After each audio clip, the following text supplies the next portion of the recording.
സാധിക്കപ്പെടാത്ത ധാരാളം ആഗ്രഹങ്ങൾ മനുഷ്യ മനസ്സുകളിൽ തിങ്ങിക്കൂടി കിടക്കുന്നു. കർത്താവേ, എൻ്റെ ആഗ്രഹങ്ങൾ എന്ന് സാധിപ്പിച്ചു തരുമെന്നൊരു ചോദ്യം മനുഷ്യ മനസ്സുകളിലുണ്ട്. ദൈവം ഇന്ന് നിന്നോട് സംസാരിക്കുക.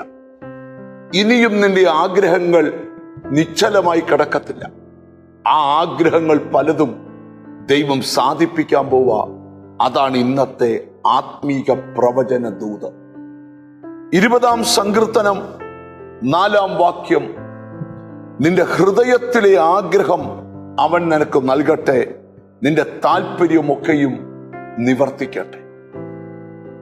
വളരെ നാളുകൾ കൊണ്ട് ആഗ്രഹിച്ചിട്ടും ആഗ്രഹിച്ച നിലയിൽ ഉയരുവാനോ നന്മ പ്രാപിക്കുവാനോ കഴിയാതെ, സ്തോത്രം, ആഗ്രഹങ്ങൾ ഇനി എങ്ങനെ പൂർത്തിയാകുമെന്നൊരു ചോദ്യചിഹ്നവുമായിട്ട് ഈ മെസ്സേജ് കേട്ടുകൊണ്ടിരിക്കുന്ന ചിലരോട് പരിശുദ്ധാത്മാവ് തൊട്ടടുത്ത് നിന്ന് സംസാരിക്കുക.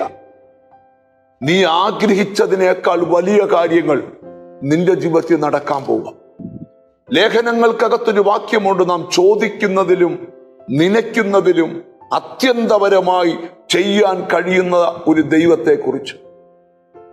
വർഷങ്ങളായി നീ കൊതിക്കുകയും നിന്റെ കുഞ്ഞിന്റെ ശുഭഭാവി കാണുമെന്ന് നീ ആഗ്രഹിച്ചു.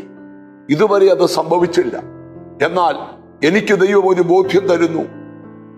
ചില ദിവസത്തിനുള്ളിൽ നിന്റെ ആഗ്രഹങ്ങൾ പലതും ദൈവം സാധിപ്പിച്ചു തരാൻ പോകും. പിശാച് പലതിനെയും തടഞ്ഞു വെച്ചു. എതിരാളികൾ പലതിനും തടസ്സങ്ങൾ സൃഷ്ടിച്ചു. ഇനി മുന്നോട്ട് പോകാൻ കഴിയത്തില്ല. എന്റെ ആഗ്രഹങ്ങൾ എന്നേക്കുമായി അവസാനിച്ചെന്ന് നിന്റെ മനസ്സ് നിന്നോട് പറയുമ്പോൾ പരിശുദ്ധാത്മാവ് നിന്റെ ഉള്ളത്തോട് സംസാരിക്കുക. ഒരാഗ്രഹവും മാറ്റിവെക്കണ്ട. താമസിയാതെ നിന്റെ ആഗ്രഹങ്ങൾ പലതും ദൈവം സാധിപ്പിച്ചു തരാൻ പോവാം.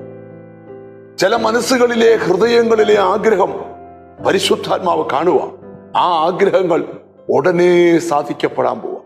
നമുക്കൊന്നിച്ചു പറയാം, കർത്താവേ, എൻ്റെ ഹൃദയത്തിലെ ആഗ്രഹത്തെ ഒന്ന് സാധിപ്പിച്ചു തരണം. ഒരു പ്രാർത്ഥിക്കുന്നതിന് ദൈവവൈതന്റെ നല്ല നല്ല ആഗ്രഹങ്ങൾ ഉണ്ടാകണം. സ്തോത്രം. സാഹചര്യങ്ങളുടെ സമ്മർദ്ദത്തിൽ ഒതുങ്ങിപ്പോകുമല്ല. നമ്മൾ ഒന്നിച്ചു പറയണം, എൻ്റെ ആഗ്രഹങ്ങൾ ഓരോന്നായിട്ട് ദൈവം സാധിപ്പിച്ചു തരും.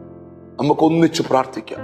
ഞങ്ങളുടെ കർത്താവേ, സ്വർഗസ്ഥ പിതാവേ, കർത്താവെ, അങ്ങയെ രക്ഷകനായി അംഗീകരിച്ച എന്നോട് ചേർന്ന് പ്രാർത്ഥിക്കുന്ന മക്കൾക്ക് വേണ്ടി പ്രാർത്ഥിക്കുക. അവരുടെ അകത്ത്, സ്തോത്രം, നിശ്ചലമായി കിടക്കുന്ന ആഗ്രഹങ്ങൾ ഈ ദിവസങ്ങളിൽ തലപൊക്കട്ടെ. ആ ആഗ്രഹങ്ങൾ പലതും ദൈവം പൂർത്തീകരിച്ചു കൊടുക്കണമേ എന്ന് ഞങ്ങൾ ദൈവത്തോട് പ്രാർത്ഥിക്കുന്നു. എന്നോട് ചേർന്ന് പ്രാർത്ഥിക്കുന്ന മക്കളെ നിന്റെ നാമം ചൊല്ലി പിതാവിന്റെയും പുത്രന്റെയും പരിശുദ്ധാത്മാവിന്റെ നാമത്തിൽ അനുഗ്രഹിച്ച് പ്രാർത്ഥിക്കുന്നു. അവർ അനുഗ്രഹിക്കപ്പെടട്ടെ, യേശു ക്രിസ്തുവിൻ നാമത്തിൽ തന്നെ. നിശ്ചയമായും നിന്റെ ആഗ്രഹങ്ങൾ ദൈവം സാധിപ്പിച്ചു തരും. God bless.